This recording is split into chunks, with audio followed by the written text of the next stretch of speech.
নমস্কাৰ দিনৰ খবৰৰ সৈতে ষ্টুডিঅ'ত মই কিশোৰ বৰুৱা আপুনি চাই আছে এনিভৰ 24 লৈ আহিছো প্ৰথমটো খবৰ অসমৰ ইতিহাসত হ'ব সৰ্ববৃহৎ বিনিয়োগ জাগিৰোডত স্থাপন হ'ব টাটাৰ সেমি কণ্ডাক্টৰ প্ৰকল্প ২৭,০০০ কোটি টকা ব্যয় সাপেক্ষে জাগিৰোডৰ কাগজ কলৰ ভূমিত টাটাই নিৰ্মাণ কৰিব এই বৃহৎ প্ৰকল্পৰ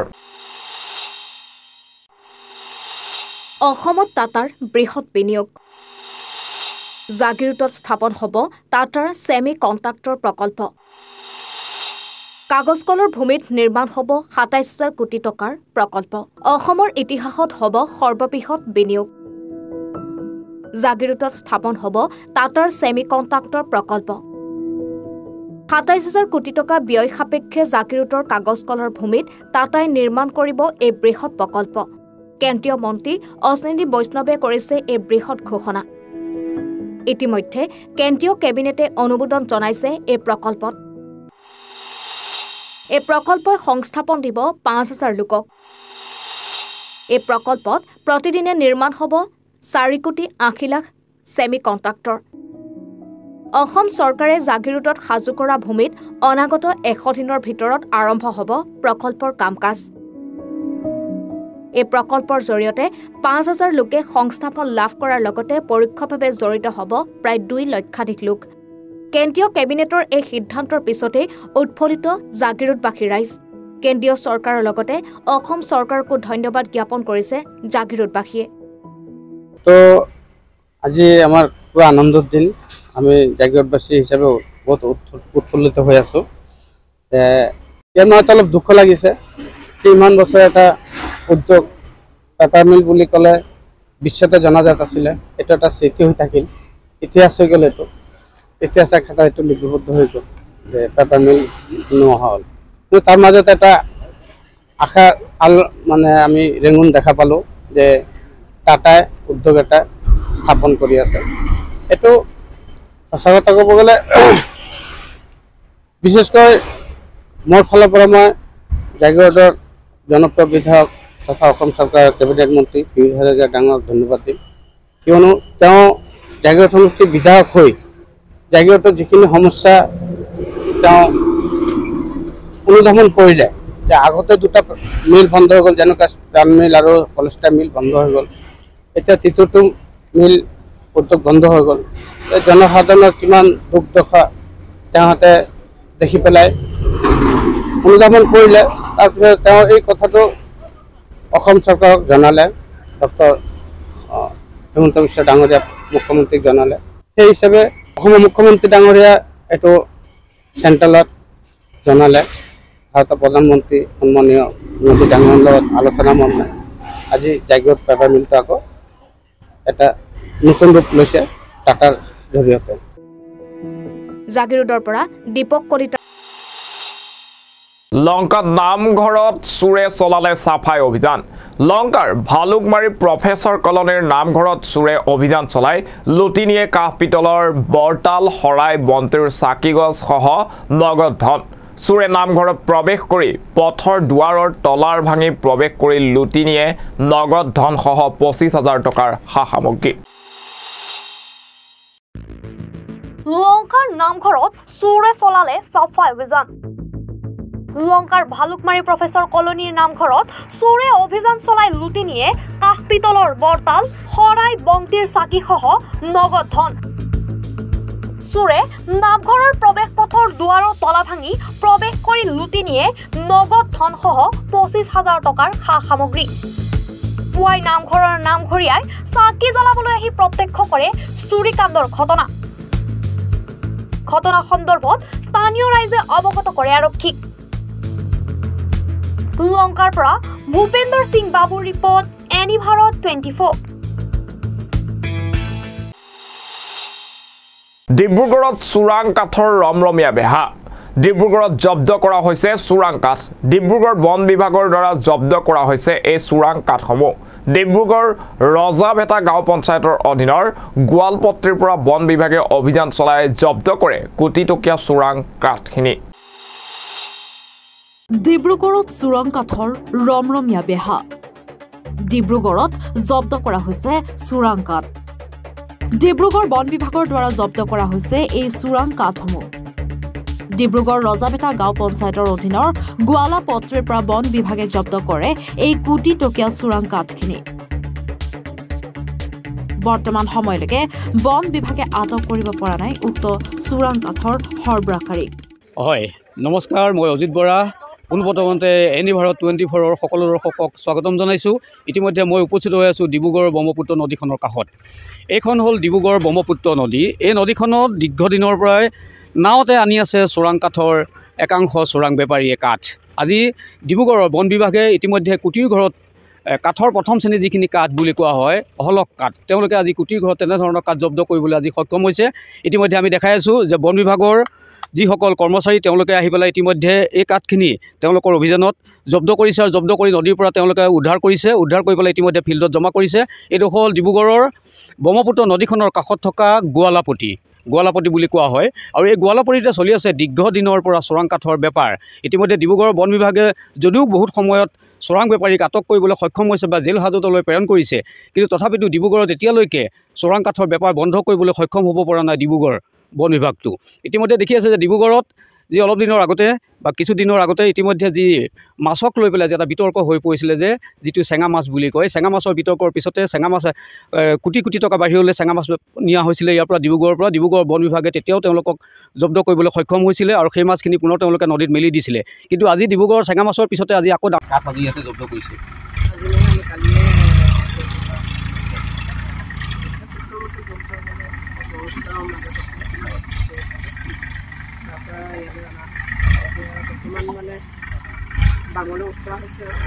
কিন্তু যিখিনি এতিয়া কুণ্ডা আপোনালোকে নদীৰ পৰা পাবলৈ উঠাইছে ট্ৰেক্টৰৰ যোগেদি, কিমান টকাৰ মানে কাঠ হ'ব পাৰে?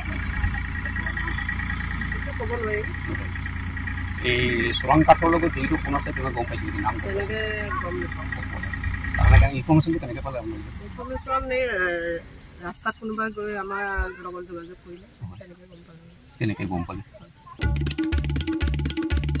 ডিব্ৰুগড়ৰ পৰা অজিত বৰাৰ প্ৰতিবেদন, এনি ভাৰত 24।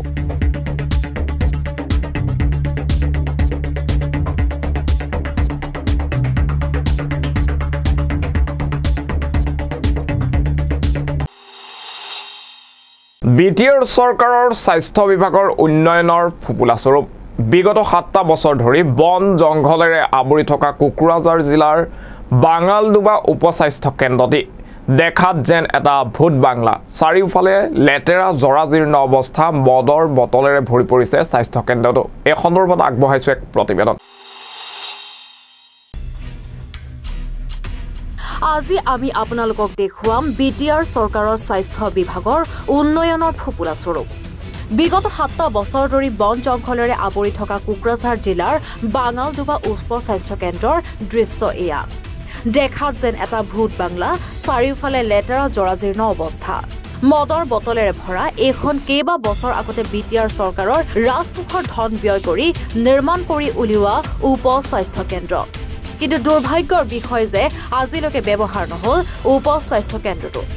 দীৰ্ঘদিন ধৰি এনেদৰে জৰাজীৰ্ণ হৈ আছে। এতিয়া একাংশ জুৱাৰুৱে জুৱা খেলৰ আৰু মদাহীসকলৰ মদ খোৱা ঘৰ হিচাপে ব্যৱহাৰ হৈ আছে। চাৰিওফালে কেৱল মদৰ বটলেৰে ভৰি পৰিছে। এনে অৱস্থা দেখি এতিয়া একাংশ সচেতন লোকে প্ৰতিক্ৰিয়া প্ৰকাশ কৰিছে। এনে পৰি আছে, বনাইছে এইটো সাইনবোৰ্ড নিচিনা এনে ৰাখি দিছে। কি ক'ব স্বাস্থ্য বিভাগত, BTR স্বাস্থ্য বিভাগক কি ক'ব? স্বাস্থ্য বিভাগক কি ক'ম, আমাৰ ইয়াতে বহুত ডেলিভাৰী মানে মানুহবিলাক এনেকুৱা কষ্ট কৰি ঢলমাৰা যাব লগা হয়, নাইগাঁও যাব লগা হয়। ঢলমাৰাৰ ৰাস্তাটো বিৰাট খাৰাপ, ডেলিভাৰী মানুহ বিৰাট কষ্ট পায়। তেলে সুবিধা হ'ল হয়। এইটো নিৰ্মাণ হোৱাৰে পৰাই কোনো ধৰণৰ ইয়াত নাই, নিৰ্মাণ হোৱাৰ পৰাই এনেকৈ পৰি আছে।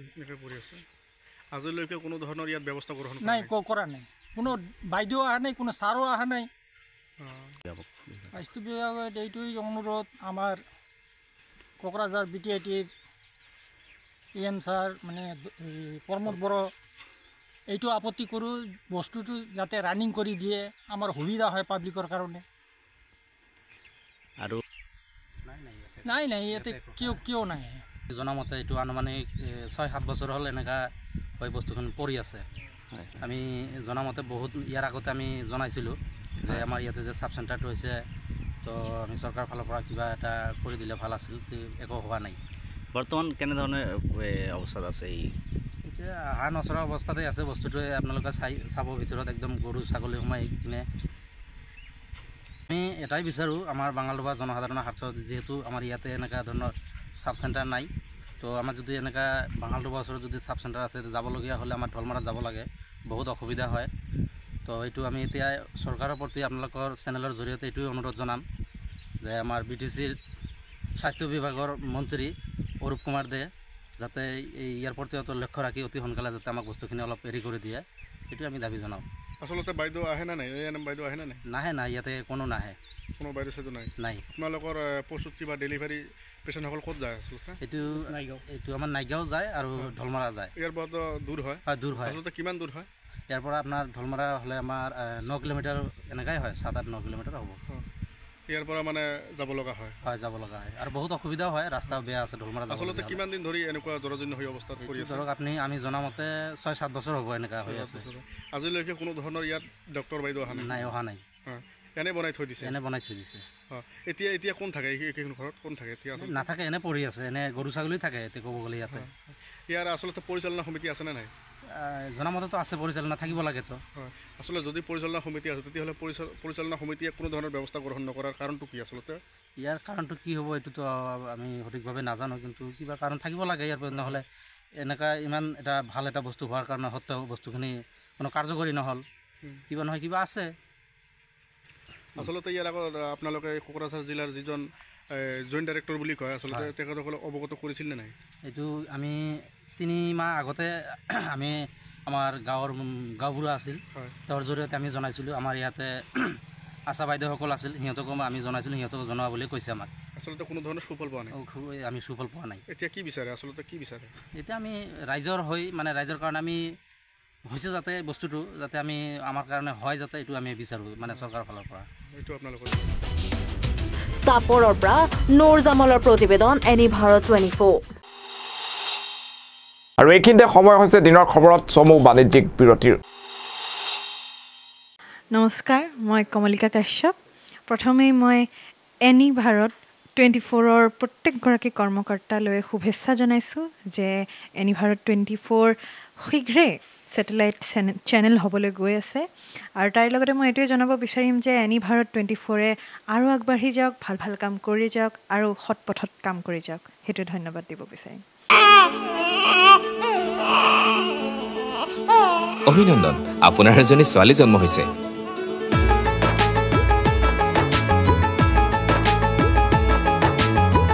লাহি পাহি এজনী পৰি আহিলে ঘৰখন উজলি বেটি বচাও বেটি পঢ়াও বেটি বচাও বেটি পঢ়াও বেটি বচাও বেটি পঢ়াও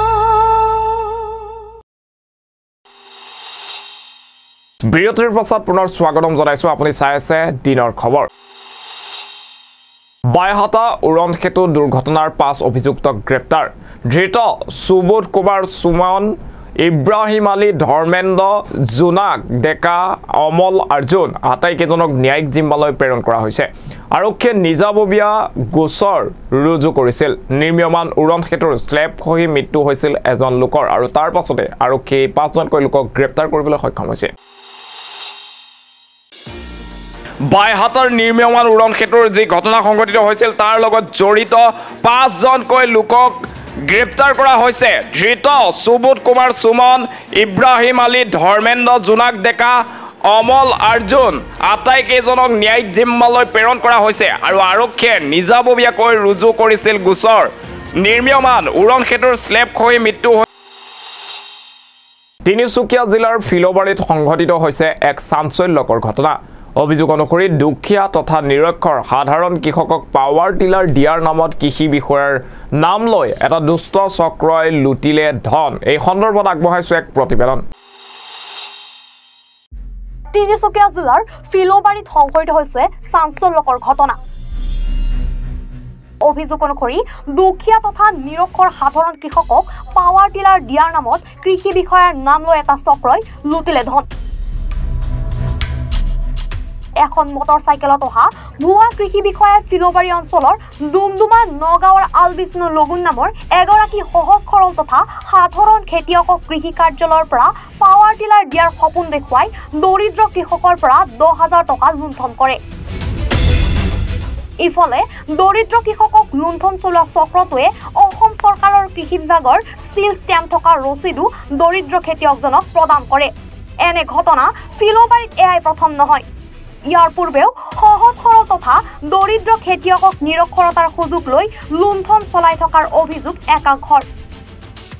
নমস্কাৰ, মই দিগন্ত বৰা, ফিলোবাৰী। অত্যন্ত স্পৰ্শকাতৰ এটা বিষয়। আলবেনুছ লগুন, ডুমডুমা 1 নম্বৰ নগাঁও তেখেতৰ ঘৰ। তেখেতে আজি 3 দিনমান আগত আহি মোক এই ৰিচিপ্টটো দেখালে। ৰিচিপ্টটো দেখাই ক'লে যে 2জন মানুহ বুলেটত গৈ তেখেতক ক'লেগৈ যে পাৱাৰ টিলাৰ আহিছে, পইচা দিব লাগে 31,000। এবাৰ তেওঁ ক'লে মই কোনো নাম ভৰ্তি কৰা নাই পাৱাৰ টিলাৰ কাৰণে। তাৰপৰা ক'লে যে সস্তাতে পাইছে যেতিয়া লৈ থোৱা। তেওঁ ক'লে মোৰ হাতত বৰ্তমান 10,000 টকা আছে।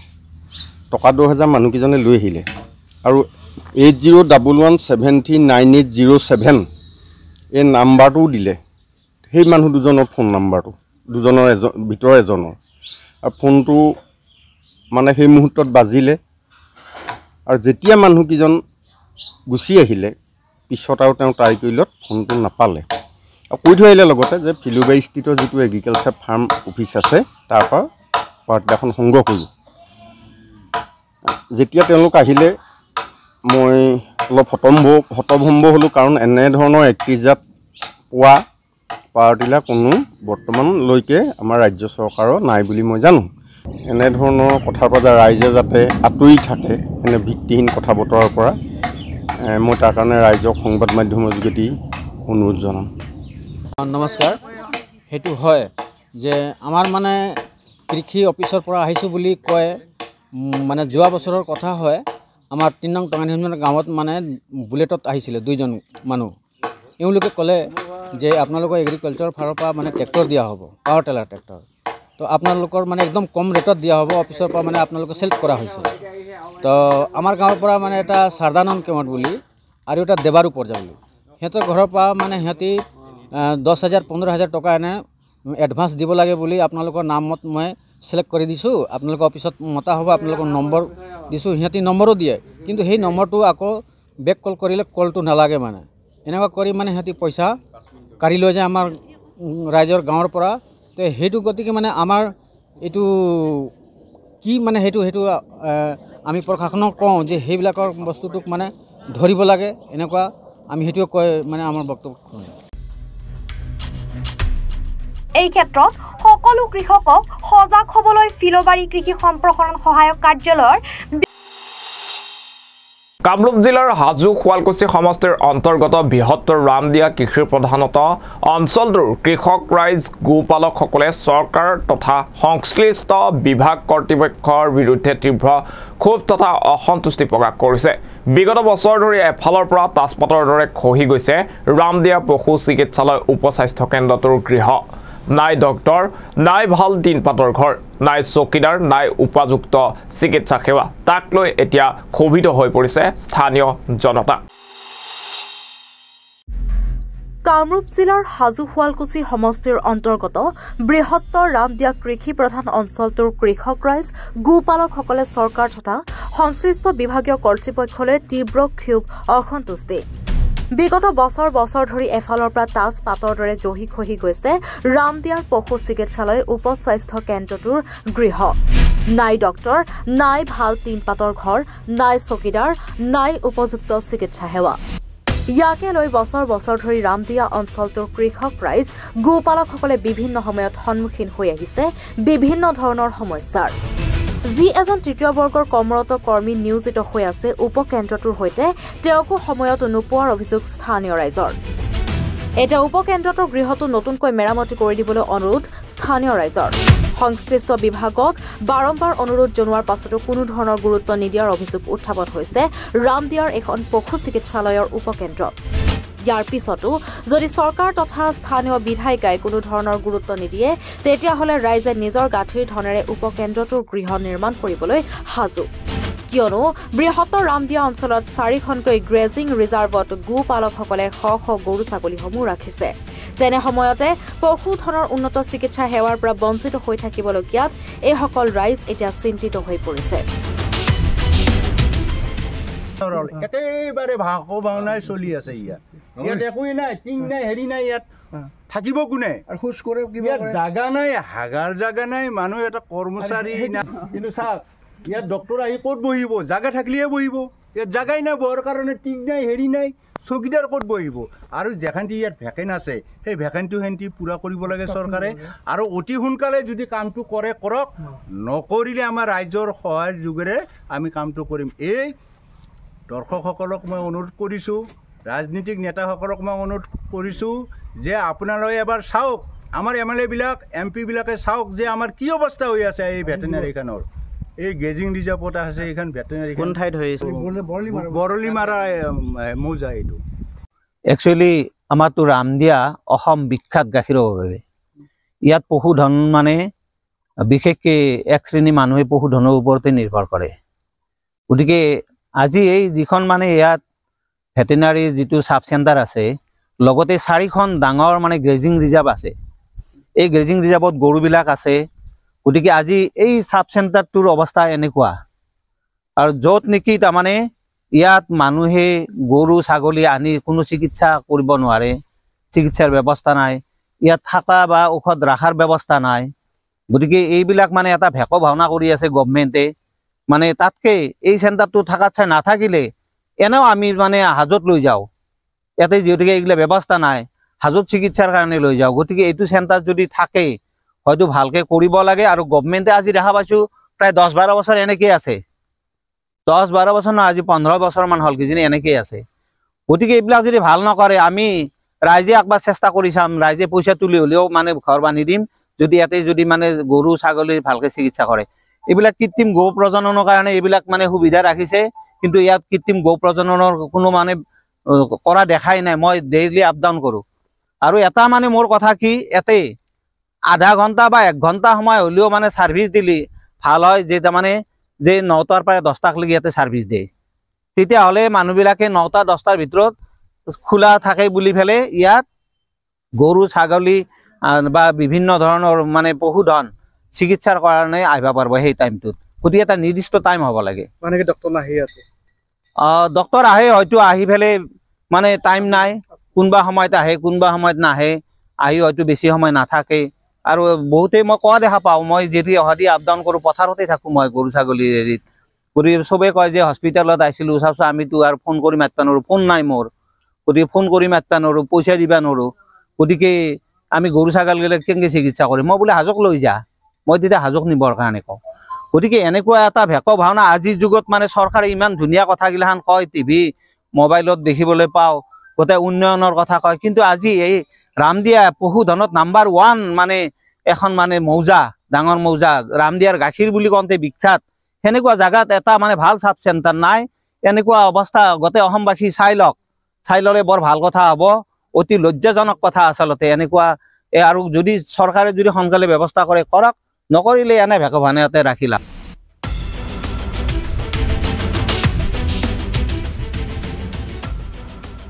হাজোৰ পৰা মৃদুল মজুমদাৰৰ প্ৰতিবেদন এনি ভাৰত 24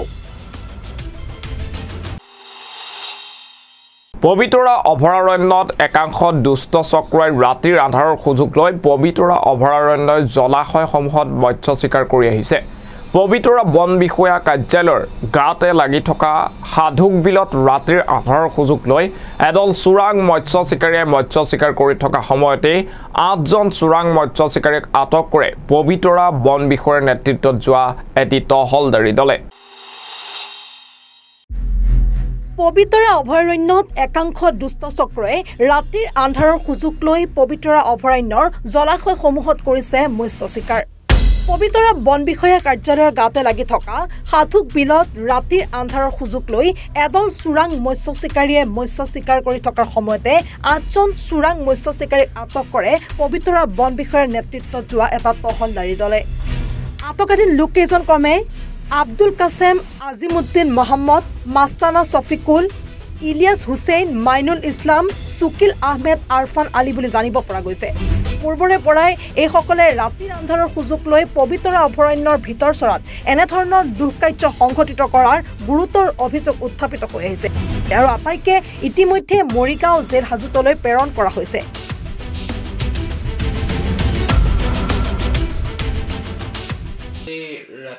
যোৱাকালি ৰাতি প্ৰায় 4মান বজাত আমি এটা গোপন সূত্ৰৰ পমখেদি আমি হাদুক বিলত এটা অভিযান চলাইছিলোঁ আৰু এই অভিযানটোত আমি প্ৰায় 8জন মানুহ কৰায়ত্ব কৰিবলৈ সক্ষম হৈছিলোঁ। তেওঁলোকে হাদুক বিলত আমাৰ মাছ মাৰিবৰ কাৰণে প্ৰায় 100 মিটাৰ দৈৰ্ঘ্যৰ জাল লৈ পেলাই আহিছিল আৰু নিশাৰ আন্ধাৰৰ সুযোগ লৈ কেইজনমান পলাই সাৰিবলৈ সক্ষম হয়, কিন্তু তথাপিও আমি সেই 8জনক ধৰি আমি যোৱাকালি সিহঁতক প্ৰায় 5টামান বজাত গ্ৰেপ্তাৰ কৰিছোঁ আৰু আমাৰ যিখন বন্যপ্ৰাণী সুৰক্ষা আইন আছে সেই আইনখনৰ আমাৰ যিখিনি প্ৰভিজন অফ ছেকশ্যন আছে 9, 27, 29, 31, 32, 50 আৰু এৰেষ্ট কৰিব পৰা আমাৰ ছেকশ্যন 51 to 1 ছাবছেকশ্যন 1A। তো তাৰ সেইমতে আমি তেওঁলোকক গ্ৰেপ্তাৰ কৰিবলৈ সক্ষম হৈছোঁ আৰু আজি আমাৰ জেল হাজতলৈ আমি প্ৰেৰণ কৰিবলৈ ওলাইছোঁ আৰু তেওঁলোকক সোধপোছ কৰি আমি আৰু কিছুমান তথ্য গম পাইছোঁ যিটো আমি সময়ত আপোনালোকক জনাম।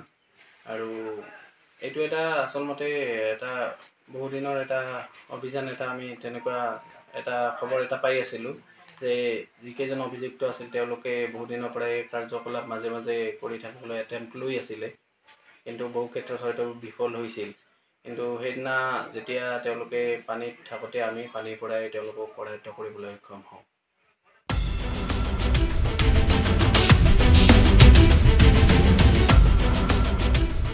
মায়ঙৰ পৰা আফজাল উদ্দিন আহমেদৰ ৰিপৰ্ট, এনি ভাৰত 24।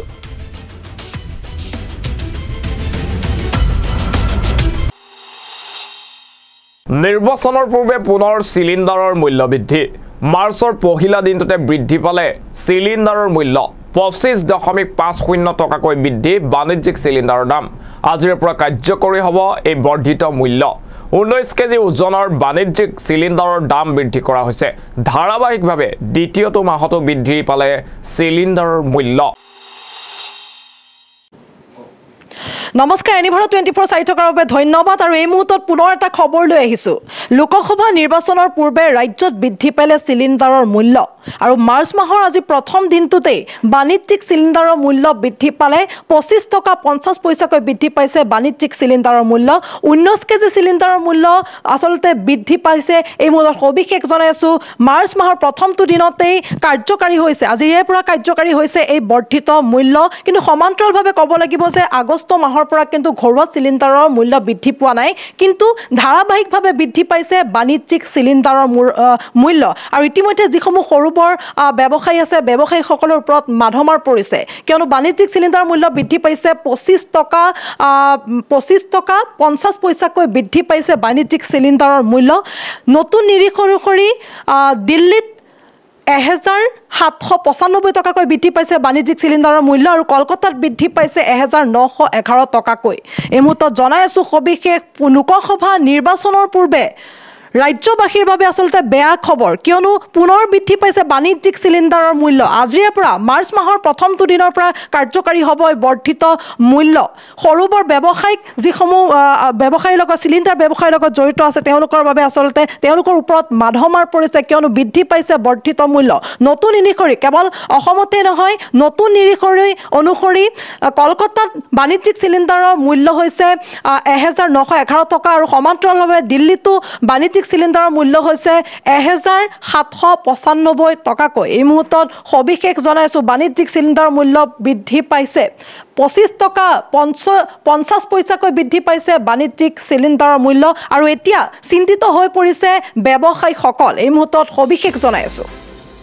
নিৰ্বাচনৰ পূৰ্বে পুনৰ চিলিণ্ডাৰৰ মূল্য বৃদ্ধি মাৰ্চৰ পহিলা দিনটোতে বৃদ্ধি পালে চিলিণ্ডাৰৰ মূল্য 25.50 টকাকৈ বৃদ্ধি পাইছে বাণিজ্যিক চিলিণ্ডাৰৰ মূল্য আৰু আজিৰ পৰা কাৰ্যকাৰী হ'ব এই বৰ্ধিত মূল্য 19 কেজি ওজনৰ বাণিজ্যিক চিলিণ্ডাৰৰ দাম বৃদ্ধিক লৈ এতিয়া চিন্তিত হৈ পৰিছে ব্যৱসায়ীসকল ধাৰাবাহিকভাৱে দ্বিতীয়টো মাহতো বৃদ্ধি পালে চিলিণ্ডাৰৰ মূল্য কিন্তু আমি সমান্তৰালভাৱে ক'ব লাগিব যে আগষ্ট মাহৰ পৰা কিন্তু বৃদ্ধি পোৱা নাই ঘৰুৱা ৰন্ধন গেছৰ চিলিণ্ডাৰৰ মূল্য আৰু নতুন যি নিৰিখ সেই নিৰিখ অনুসৰি দিল্লীতো বৃদ্ধি পাইছে চিলিণ্ডাৰৰ মূল্য দিল্লীত বৃদ্ধি পাইছে 1795 টকাকৈ আৰু কলকাতাত হৈছে 1111 টকা আৰু এতিয়া দাম বৃদ্ধিক লৈ চিন্তিত হৈ পৰিছে সৰু বৰ ব্যৱসায়ীসকল আজি মাৰ্চ মাহৰ প্ৰথমটো দিনতে ক্ষুদ্ৰ ব্যৱসায়ীসকলৰ মূৰত আচলতে মাধমাৰ হৈ পৰিছে 25 টকা 50 পইচাকৈ বৃদ্ধি পাইছে বাণিজ্যিক চিলিণ্ডাৰৰ মূল্য 19 কেজি ওজনৰ বাণিজ্যিক চিলিণ্ডাৰৰ মূল্য এতিয়া বৃদ্ধি হৈ পৰিছে ধাৰাবাহিকভাৱে দ্বিতীয়টো মাহতো বৃদ্ধি পাইছে কিন্তু চিলিণ্ডাৰৰ মূল্য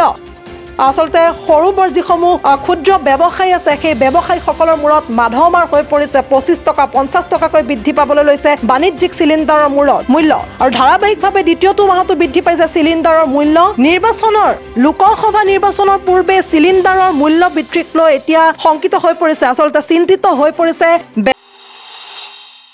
আৰু ইয়াৰ লগে লগে দিনৰ খবৰৰ পৰা মই কিশোৰে বিদায় লৈছো অধিক খবৰৰ বাবে চাই থাকিব এনি ভাৰত 24